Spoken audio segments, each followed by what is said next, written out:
Senatorial candidates kick off their campaign for the 2019 midterm elections. The COMELEC reminds candidates to voluntarily take down illegal campaign materials and strictly observe airtime limits to avoid election offense. And the Philippine National Police identify over 700 election hotspots with 94 areas of grave concern.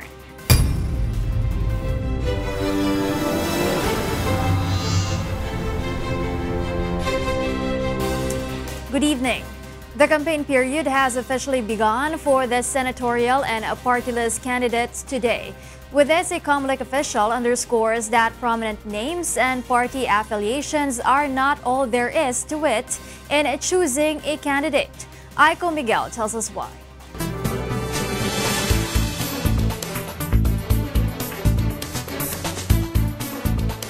The national campaign period already began today. Have you chosen who to vote in the upcoming elections? Or are you having trouble choosing your 12 senatorial bets with the 62 senatorial candidates on the official list? Who among them should you vote?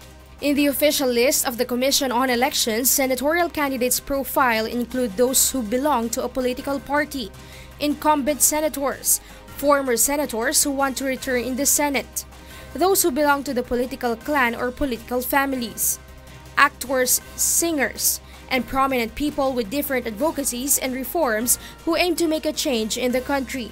According to COMELEC, being popular, known, or having a name recall is not enough basis in choosing a candidate.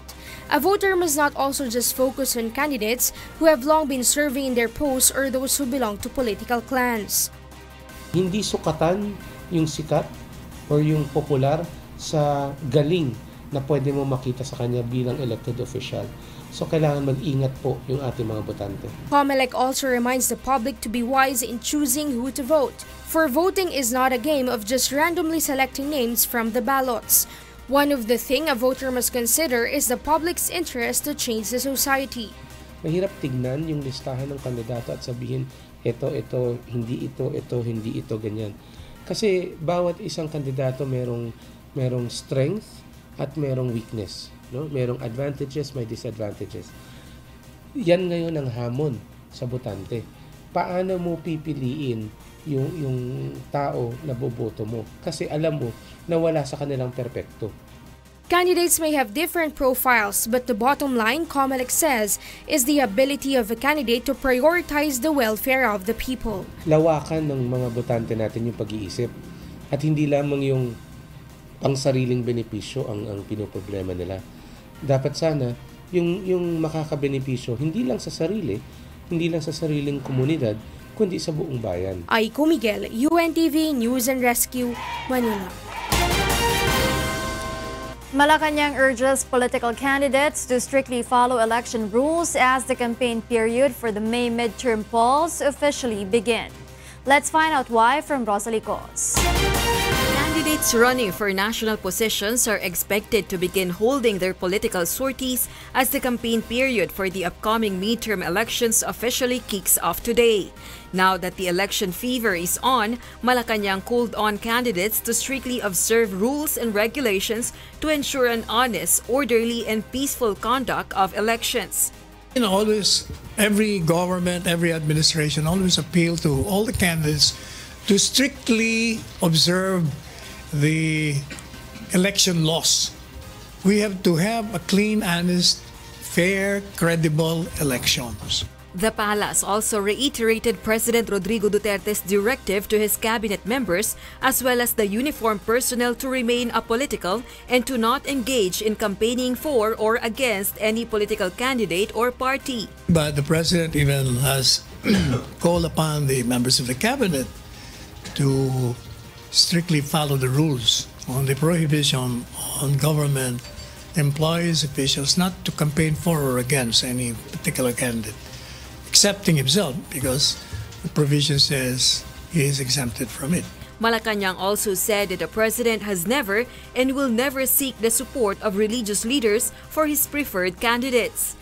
The palace has repeatedly assured the public that President Rodrigo Duterte will not use public funds in endorsing his preferred candidates and that he will simply endorse them verbally. And if an opposition candidate wins in the elections, Malacañang says this does not mean that Duterte's endorsement power is not effective. It only means that when opposition candidates win, it is an expression of the electorate telling them that we're putting you there to cooperate with this administration because we believe in this presidency and not you to destabilize it. Rosa Licoz, UNTV News and Rescue, Philippines. The Philippine National Police is considering to make adjustments in the deployment of its personnel for the upcoming midterm polls. Robbie de Guzman tells us why. The Philippine National Police has identified over 40% of the country's towns and cities as poll hotspots in relation with the May midterm elections. In a list released in time for the official start of the campaign period for national candidates, PNP Director General Oscar Albayalde said the number of areas under police watch has reached 701.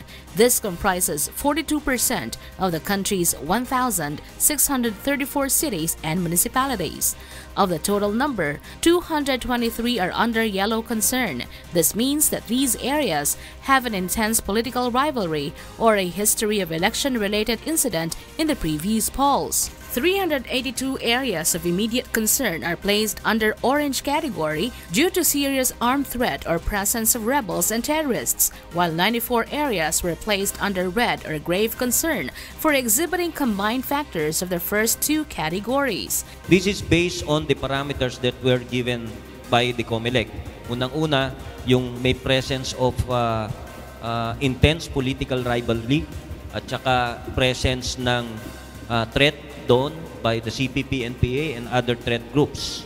The Autonomous Region in Muslim Mindanao has the biggest share in the red category with 27 areas of grave concern, followed by Bicol with 19, then Calabarzon and Western Mindanao with 7 each. For this reason, General Albayalde said that the PNP is considering making adjustments in the deployment of police units. With the changes in the hotspots, now we will have to probably check on the deployment of our personnel. Dahil dito dumami, then we have to realign our personnel also with this data and with this decision by the COMELEC, then we have to realign our deployment also dito. The Commission on Elections has earlier took control over Cotabato City following a mall blast that killed 2 people in December, and Daraga Albay, where a Co-Bicol party list representative Rodel Batocabe was shot dead in the same month. Aside from adjusting deployments, the PNP will also focus on implementing its 8-point site plan to ensure the peaceful and safe conduct of May midterm polls. These include the strict implementation of election gun ban, intensified focus law enforcement operations, dismantling of private armed groups, early preparation of security and contingency plan, and providing security to vulnerable candidates, among others. Robbie de Guzman, UNTV News and Rescue. The Bureau of Immigration Legal Division recommended the deportation of Chinese national Zhang Jiale, who threw a cup of taho or soy pudding at a police officer at MRT Boni Avenue Station last Saturday.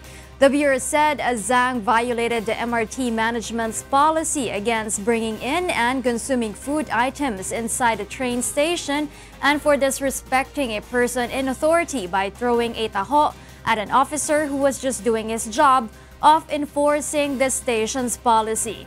The agency noted that once the deportation charge against Zhang is approved, she will be placed automatically under the immigration's watch list.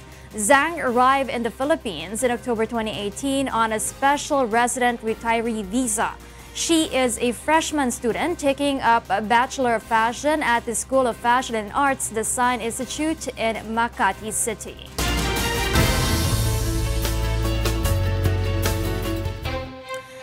For most Chinese, QR codes are a symbol of modern technology achievement. But in the eye of a bamboo weaving master, it is just another item that can be made with bamboo strips.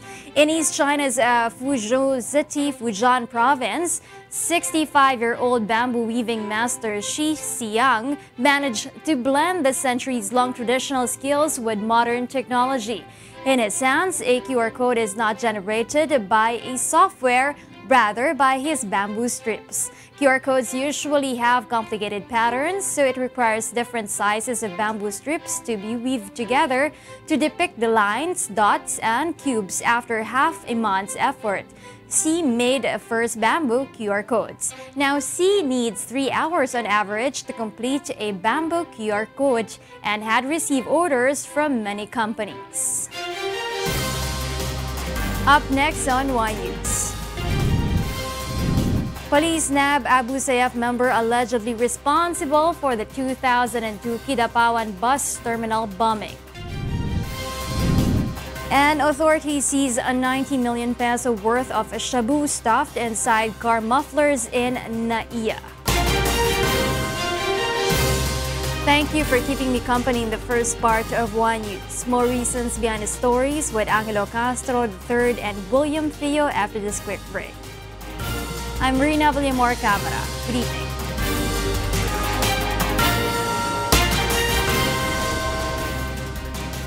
Welcome back to Y News. We pick up from where Rheena Villamor-Camara left off. I'm Angelo Castro III. And here are the headlines. Parts of the country battling a surge in measles cases were also the areas where the controversial Dengvaxia was administered, according to the Health Department. Police capture Abu Sayyaf members said to be responsible for the deadly 2002 Kidapawan bus terminal bombing. And Filipinos express varying opinions over President Rodrigo Duterte's proposal to change the name of the Philippines to Maharlika.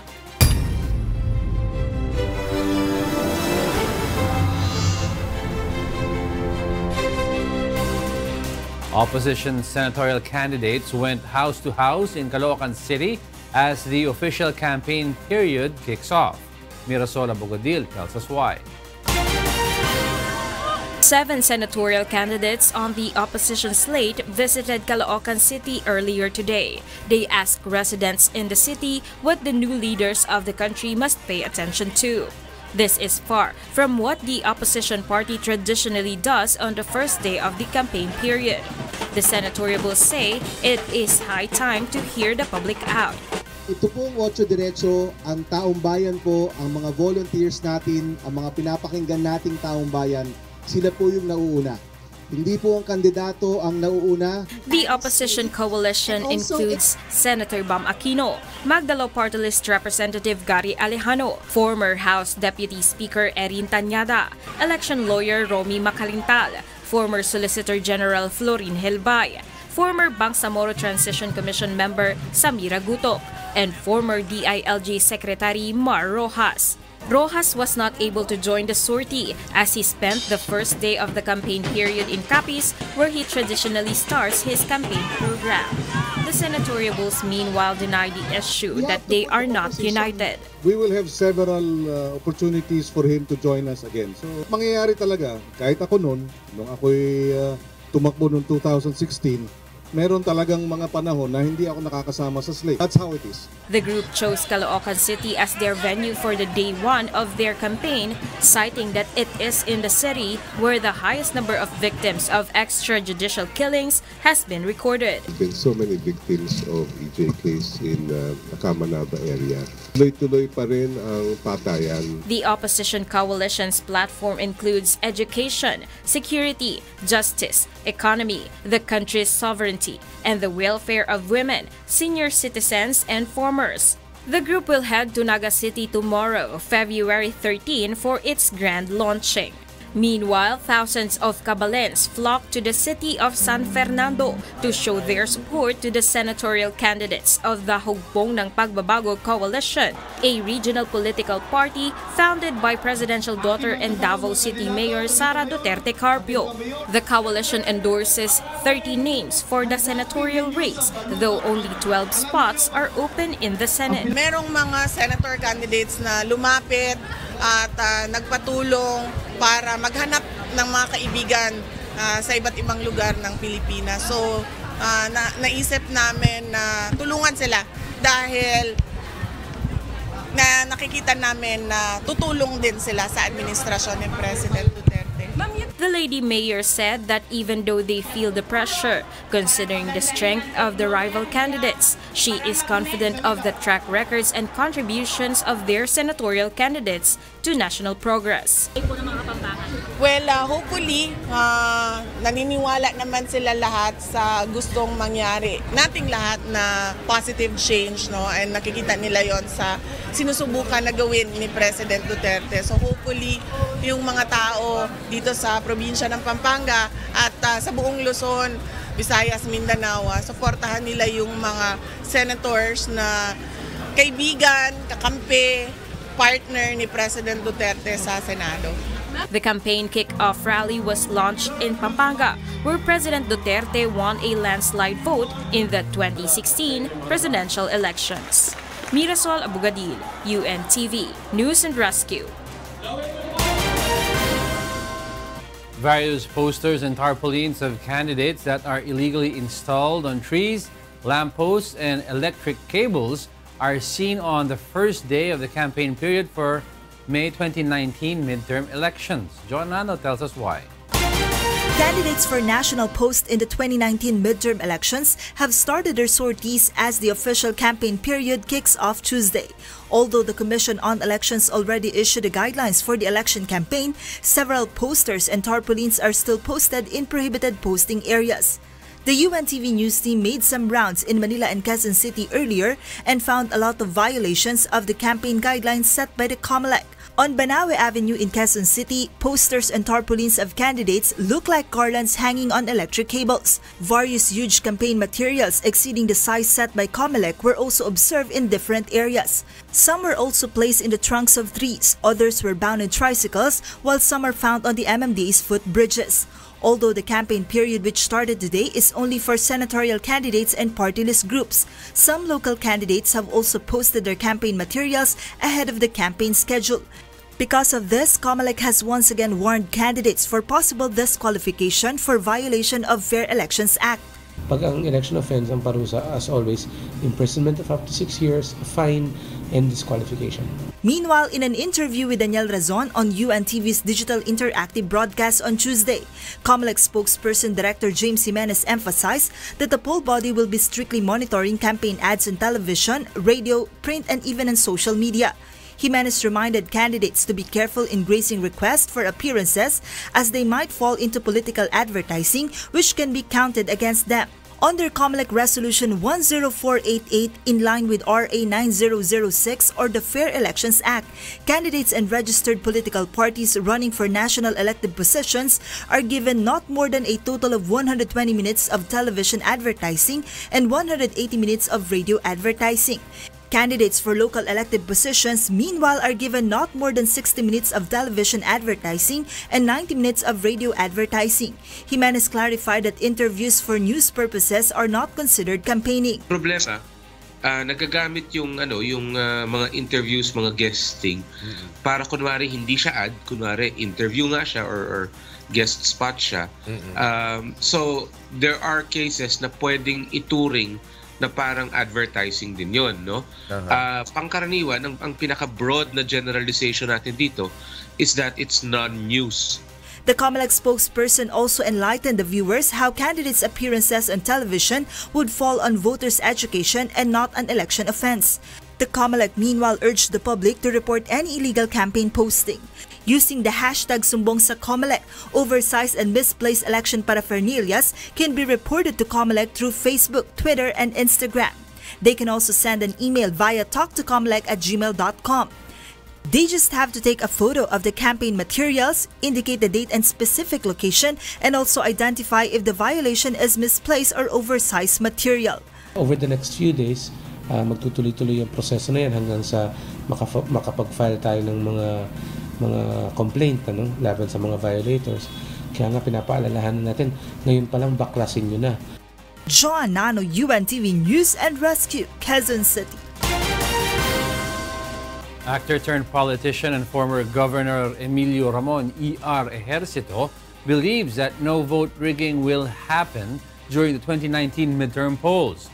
Ejercito is aiming for a comeback to the provincial office of Laguna in the upcoming elections. Here's why from Rosalicos. Known on screen as George Stregan Jr., actor turned politician and former Laguna Governor Emilio Ramon E.R. Ejercito is taking another shot for his bid to return to the provincial office of Laguna. During an interview with the program Get It Straight with Daniel Razon, Ejercito expressed confidence that the upcoming midterm elections will not be marred by election fraud. We have a strong president who has political will na talaga namang astig ang ating Pangulo. At pag sinabi niyang bawal ito, bawal ito. Pag sinabi niya linisin ng Boracay, linisin ng Manila Bay, ginagawa po niya, may political will. Sana walang dayaan at parehas ang maging laban. In 2014, the Commission on Elections ordered Ejercito to step down from office due to charges of campaign overspending in the 2013 midterm elections. He ran again but lost in the 2016 polls, which he presumes had been rigged. Ejercito claims he was picked on by the former administration of then-President Benigno Aquino III. When asked how he can ensure that he would not go beyond the spending limit this time, Ejercito said, Kasi kakampihan natin ng presidente, hindi ka nakakalaban, kakampi ko na si Pangulong Duterte, palagay ko naman patas ng laban ngayon. Na hindi ka na makakaragahan. Hindi na ako mapapag-initan ng Malacañang at ng Comelec. If he wins in the upcoming elections, Ejercito vows to prioritize programs for healthcare, quality education, tourism, infrastructure, security, peace and public safety in his province. He also wants to strengthen Laguna's agriculture sector to turn it into one of the country's food baskets. Rosa Licoz, UNTV, News and Rescue, Philippines. The Department of Health reveals that parts of the country battling a surge in measles cases are also the places where the controversial anti-dengue vaccine, Dengvaxia, was administered, according to Health Secretary Francisco Duque. The regions with the highest measles cases in central Luzon were Dengvaxia implementing regions. Last week, the DOH expanded its declaration of measles outbreak from Metro Manila to other areas in Luzon and Visayas. This after the number of measles cases in the regions of Ilocos, Cagayan Valley, Central Luzon, Calabarzon, Mimaropa, and Bicol has shown an increasing trend as of January 26. Duque and other medical experts have asserted that the fear stoked by the controversy surrounding the controversial dengue vaccine led to lower immunization rates and the ensuing outbreak. The Legazpi City Regional Trial Court Branch 10 has granted the petition for bail of Daraga Albay Mayor Carlwin Baldo.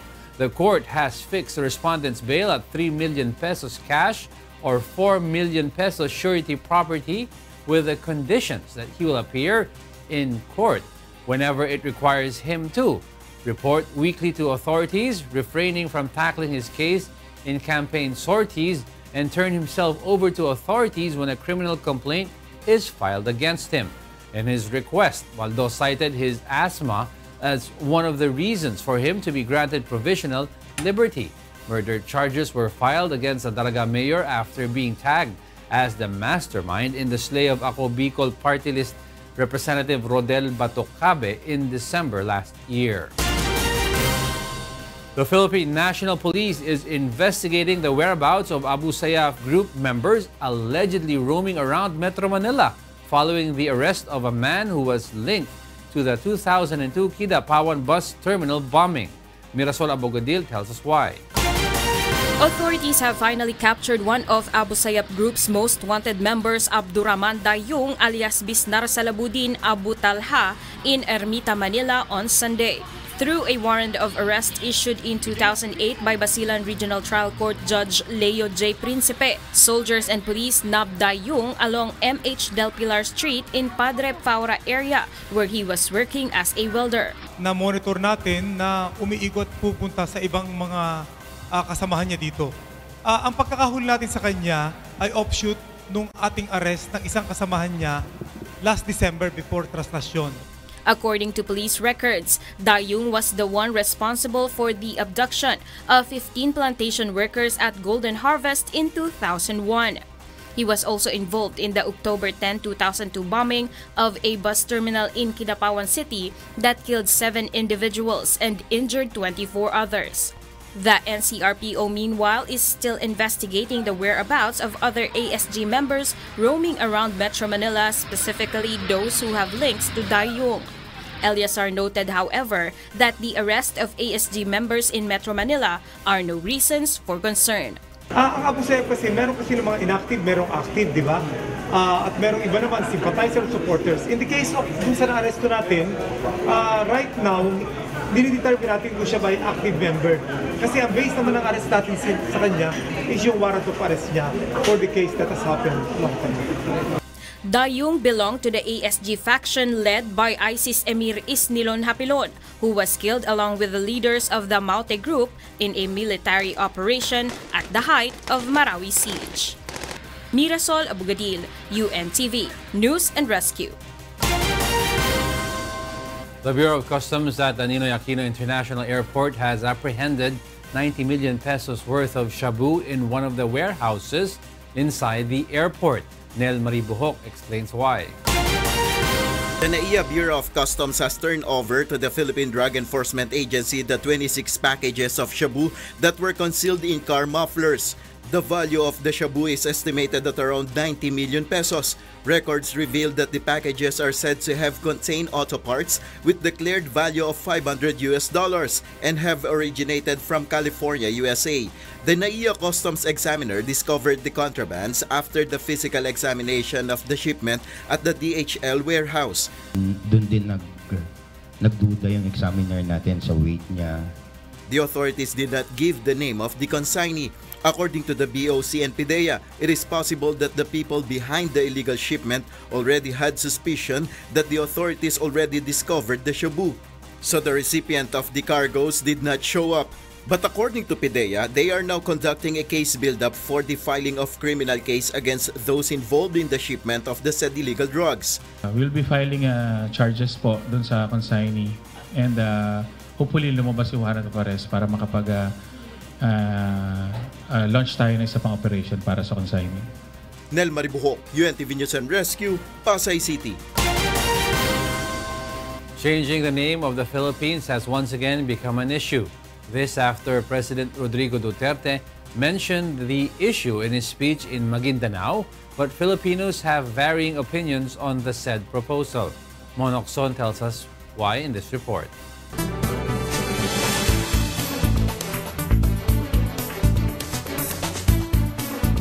A rose by any other name would smell as sweet is a famous quote from William Shakespeare's Romeo and Juliet, in which Juliet has argued that it does not matter that Romeo comes from her family's rival house, the Montagues. But does this quote fit what President Duterte has in mind to change the name of our country, the Philippines? Philippines because it was discovered by Magellan using the money of King Philip. Kaya pagdating ginawang Philippines. Pero okay na yan. Balang araw, palitan natin. Looking back, where did the name Philippines come from? According to history, the name Philippines was derived from the name of Philip II, who reigned as the king of the Spaniards and of the Portuguese in the 16th century. The Philippines was used since the Spanish conquest in our lands and even during the American and Japanese colonization in the country. And in the course of time, the issue of changing the name of the Philippines has been a topic in debates because the name simply does not identify the Filipinos as a nation. On the other hand, there are countries with alternate official names, such as China, which is also called Zhongguo, Japan or Nihon, and Germany or Dutchland. But if Filipinos were asked what name they would give if they had the chance to change the name Philippines, some said, Maharlika. Bakit? Mas maganda siguro yun. Los Bibinda? Yun po. Kasi parang ang ganda lang na pakinggan. Luzon, Visayas at Mindanao. Basta Los Biminda na lang. Bakit ang Los Biminda? Kasi it stands in the Philippines, diba? Luzon, Visayas, and Mindanao. So, most probably, yan ang pinakamas malapit na, kumbaga, magiging widely known din yung Philippines. Sa tingin ko, sir, hindi na kailangang palitan eh. Bakit ba ang dami namang, ang daming inaano nila, binabago? Ano ba yun? Ewan ko ba? According to experts and historians, changing the name of the Philippines would be costly, as it would require a lot of lengthy processes in Congress. Add to that is the replacement of all Philippine history and social studies textbooks in schools. Over the years, many lawmakers have attempted to change the name of the Philippines with no progress nor success. Meanwhile, Malacañang said replacing the name of the Philippines would need charter change. The palace clarifies President Duterte wouldn't want to dwell on the issue, but rather just wants to elicit discussion on it. Pero siguro mas preferred siguro pag constitutional amendment, para wala nang question. Mon Hocson, UNTV News and Rescue. Hundreds of thousands of people flock to China's scenic spots during the Spring Festival holiday. Nina Bascon tells us why.